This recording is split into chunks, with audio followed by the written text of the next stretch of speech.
All right. Teofimo Lopez. Looking kind of shaky, young man. Looking kind of shaky. We're going to talk about him and his fight with Nakatani that took place last night. Went the distance. Teofimo got some work to do. Let's talk about that in this video.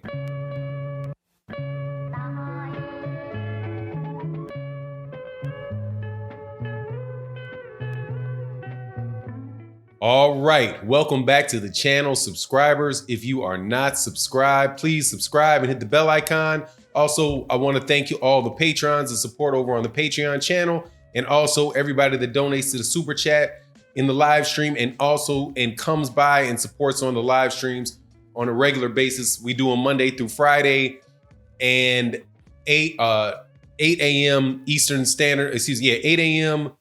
Central Standard Time, 9 a.m. Eastern Standard Time on Sunday for OG Boxing Talk. Now, Teofimo, doing a whole bunch of talking, getting a whole bunch of promotion, doing a whole lot of backflips, doing a whole lot of shimmy shakes and stuff in the ring. But these last two fights, he ain't looked that good, okay? I said it after his last fight. Don't remember who the guy was that he fought. Can't remember his name. But it was a guy that Teofimo wound up stopping once he finally caught up to him. But he was just kind of in a seek and destroy mission throughout the whole fight until he caught up with the guy and knocked him out, right? That was after, it was around the same time that Shakur Stevenson also had a fight that went the distance. And I said, look, man, Shakur Stevenson looked better going the distance with this guy than Teofimo Lopez looked knocking his opponent out. Now we fast forward to their next session of fights, and you have Shakur Stevenson winds up knocking out his opponent and looking spectacular and doing it. Now, got to give you an admission here that the fighter that fought Shakur Stevenson he just wasn't that good a fighter. He was running from the beginning. It was a matter of time from the time the bell rang. But Shakur Stevenson looked very sharp, walking him down, barely got touched, knocks the guy out. Excellent performance. Stock stays the same or goes up. So Teofimo Lopez fights last night, following up, gets in there with an undefeated Japanese fighter, a guy that has never fought outside of Japan again. Tall, rangy, lightweight, Nakatani, and doesn't look good at all. He looks like he was doing the same thing he did in the last fight that I criticized him for, where he's basically just looking for a one-punch knockout. He has fallen in love with the knockout. He didn't try to break down Nakatani. He wasn't going to the body, taking away, closing the distance between the two of them, going to the body, wearing the guy down and stopping him. He was following him around the whole fight, looking for the knockout shot. Now he hit him cleanly. He hit Nakatani cleanly several times, but never really phased Nakatani too bad, because every time he hit him, his opponent, the guy, wound up throwing shots back. Also, the thing that really looked suspect for Teofimo Lopez last night was his defense. We got to say this in honor of the great Pernell Whitaker, who passed, and the conversations about him being a great defensive fighter. I have issue with the way that people use that phrase, but clearly Sweet Pea was great at defense. He had great defense. He was a boxer with great defense, a highly intelligent fighter with high ring IQ and great defense. I'm looking at Teofimo Lopez's defense, and he continually got hit with straight right hands. He kept getting hit with jabs to the body, jabs to the body, jabs to the body, straight right hand over the head. Straight to the head. Now I'm telling you, man, if that guy could punch, Teofimo Lopez would have been in a lot of trouble. If that guy could have broken an egg with a punch, Teofimo Lopez would have been in a lot of trouble, because he got caught flush here, carrying both of his hands down by his chest, head sitting right there for a shot. Boom, comes a straight right hand. Teofimo Lopez has one guard. He has one approach to, so far what I've seen is he's got one approach to the fight. He's looking for the knockout. And look, man, he just didn't look that good. To me, his stock is kind of shaky. But to his credit though, he did what he had to do to win the fight. The scorecards were very wide. I didn't agree with those scorecards. I think you had one ref giving him all the rounds. You had him somebody else giving him all but one round. Just no.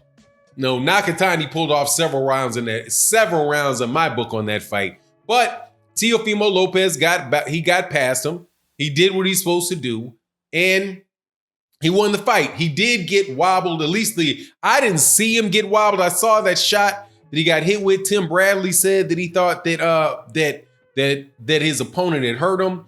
I mean, I saw a bunch of clear shots, but I didn't really see him get hurt. But it was said in the commentary by both Andre Ward and Tim Bradley that he was hurt. That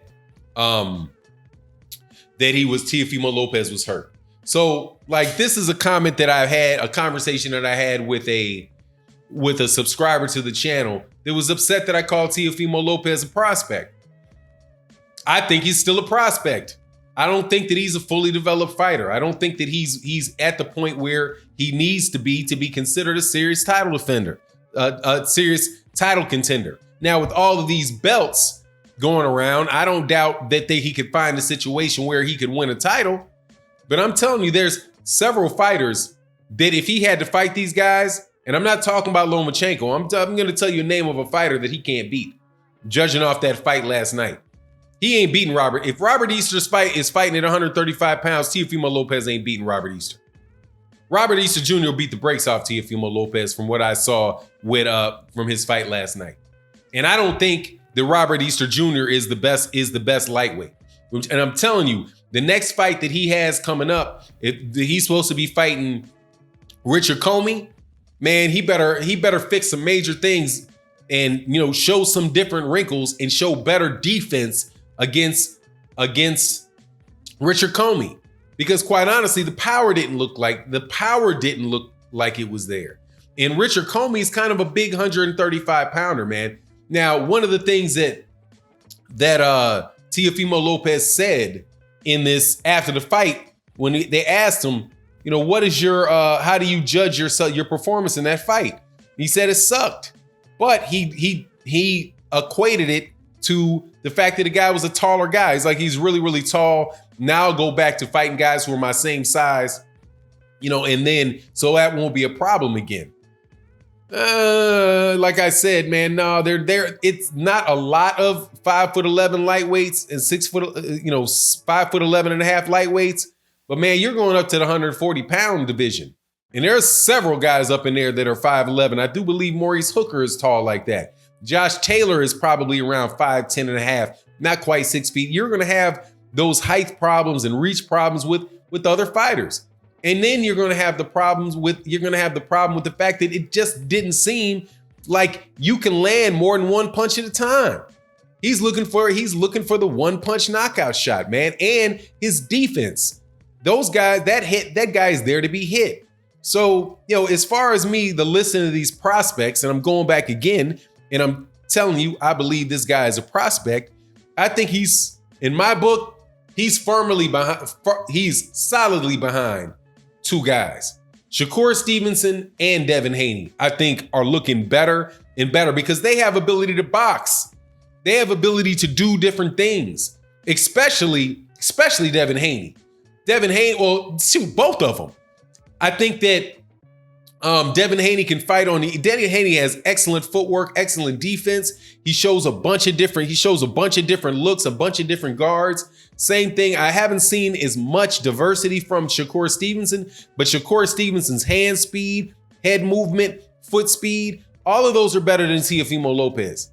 His hand speed is better than Teofimo Lopez. His footwork is better than Teofimo Lopez. His agility is better than Teofimo Lopez. And his defense is better than Teofimo Lopez. And judging from the last 2 fights that I watched from these two prospects at Top Rank. Now, I don't think the two of them are going to match up because, clearly we got one down there at featherweight who at 126, and you have another guy, the other one at 135. But when you look at Devin Haney and Teofimo Lopez, man, I'm telling you, I don't see him. I don't see him beating Devin Haney, man. I don't see him beating Devin Haney. Devin Haney's is going to be very, very difficult to hit. He's very, very fast. He's got good pop. Teofimo, but I'm not throwing Teofimo to the side yet, man. But he got to step it up. Anyway, that's my thoughts on the fight. Let me know what you think in the comment section. And with that, I'm out. Peace.